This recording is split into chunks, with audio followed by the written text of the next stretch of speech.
Saya ingin sampaikan beberapa hal terkait sama pembentukan bullion bank ataupun bullion services ataupun yang mungkin lebih dikenal dengan bank emas ini. Pertama adalah latar belakangnya. Mungkin saya akan kembali ke masalah perbankan dulu.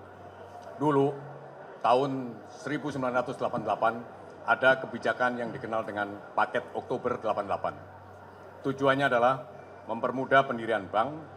Tujuannya adalah supaya uang-uang yang ada di bawah bantal masuk ke dalam sistem perbankan dan bisa digunakan untuk likuiditas pembangunan.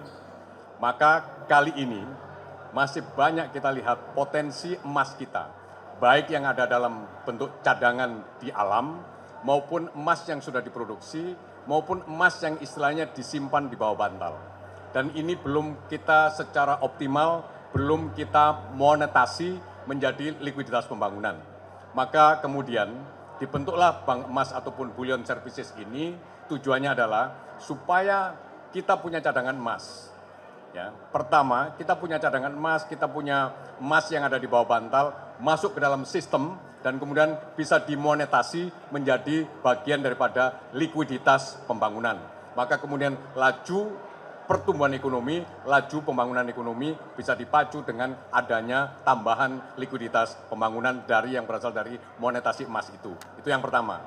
Yang kedua, saya akan bicara data bahwa kita sudah melakukan kajian ini sudah lama. Waktu itu ada arahan dari pemerintah untuk membentuk bank emas. Dan kemudian kita tunjuk konsultan dan kajiannya adalah bahwa saat ini Indonesia itu menjadi negara yang punya cadangan emas nomor 6 di dunia.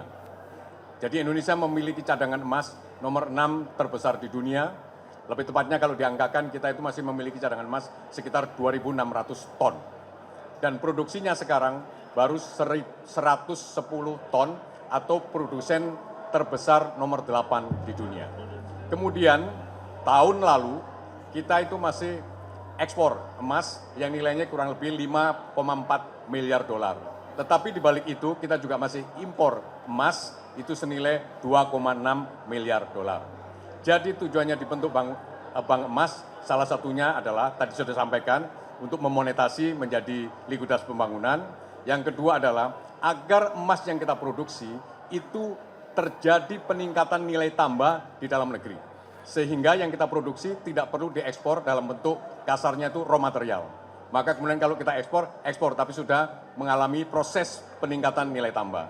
Demikian juga untuk membuat perhiasan emas, produk-produk turunan emas. Kita tidak lagi perlu impor yang terlalu banyak karena bisa dipenuhi dari kebutuhan dari produksi emas di dalam negeri. Singkat cerita, tujuan yang kedua adalah meningkatkan nilai tambah emas dari emas sebagai raw material kemudian menjadi produk-produk turunan emas. Dan itu yang diperkirakan akan mampu menyerap tambahan tenaga kerja 1,8 juta tenaga kerja baru. Dan kemudian akan meningkatkan pertumbuhan ekonomi dari sisi nominal sekitar 245 triliun. Itu akan menyumbang kepada GDP, Gross Domestic Product. Itu saya kira yang paling penting dan kemudian akan menyerap investasi, tambahan investasi dan juga tadi sudah saya katakan akan memacu meningkatkan penyerapan tenaga kerja yang sebenarnya sangat signifikan 1,8 juta. Dan kemudian nanti itu sudah jalan belum? Sebagian sudah jalan.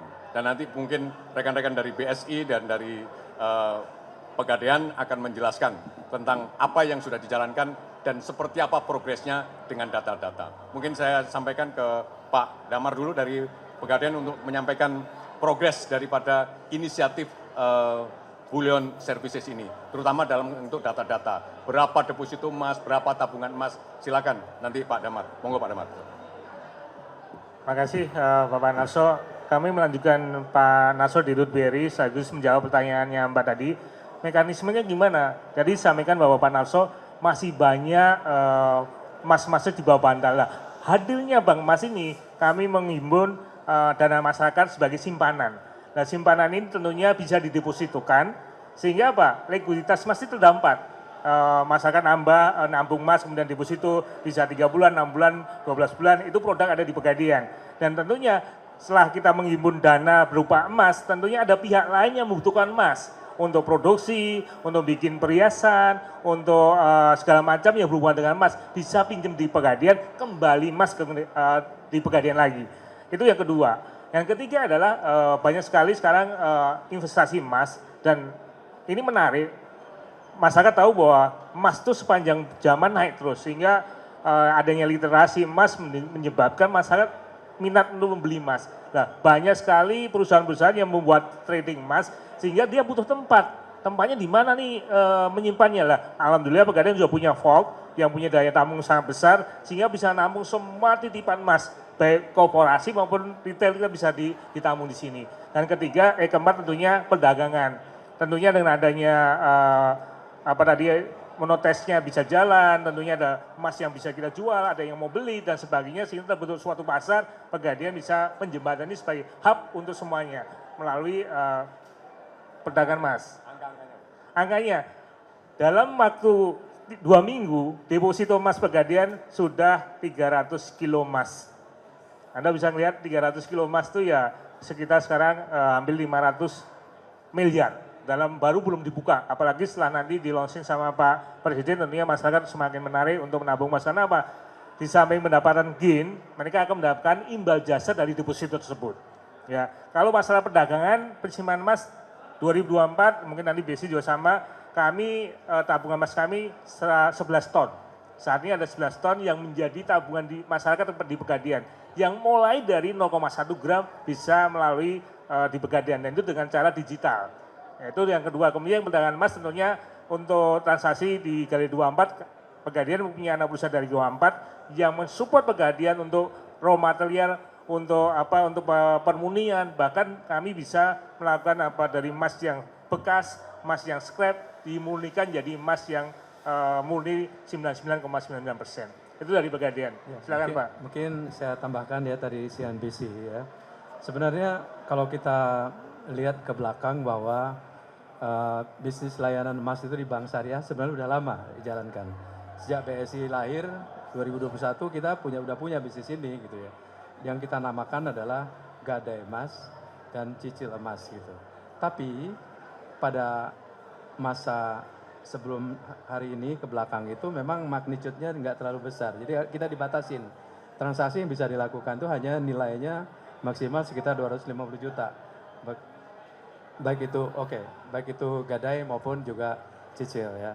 Nah, dengan adanya inisiatif Bullion Bank atau bank emas ini, menurut kami ya ini sangat revolusioner, sangat maju ya, sangat agresif. Jadi artinya tidak hanya kita bisa memberikan layanan gadai dan cicil, tapi juga di sisi lain ini servisnya diperlebar gitu ya.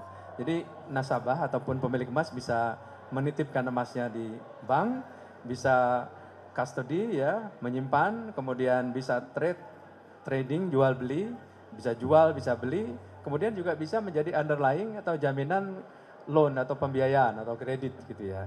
Jadi menurut kami ini adalah satu inisiatif yang luar biasa, karena tadi disampaikan bahwa potensi emas yang ada di masyarakat itu sekitar 1.800 ton ya. Mungkin separuhnya itu adalah emas yang sifatnya batangan, dan sisanya itu mungkin ada perhiasan yang tersebar dan beredar di seluruh masyarakat Indonesia yang jumlah penduduk kan mungkin lebih dari 240 juta gitu. Nah, potensi ini yang mau diambil nanti dilakukan oleh BSI dan Pegadaian. Nah, mudah-mudahan potensi besar ini bisa menjadi satu potensi bisnis yang bagus ya bagi bank ya, tentunya mendapatkan bisnis fee-based income, dan untuk BSI misalnya nanti satu hari dengan regulator kita juga akan bisa diakuin simpanan emas ataupun cicil emas yang ada di BSI menjadi dana pihak ketiga.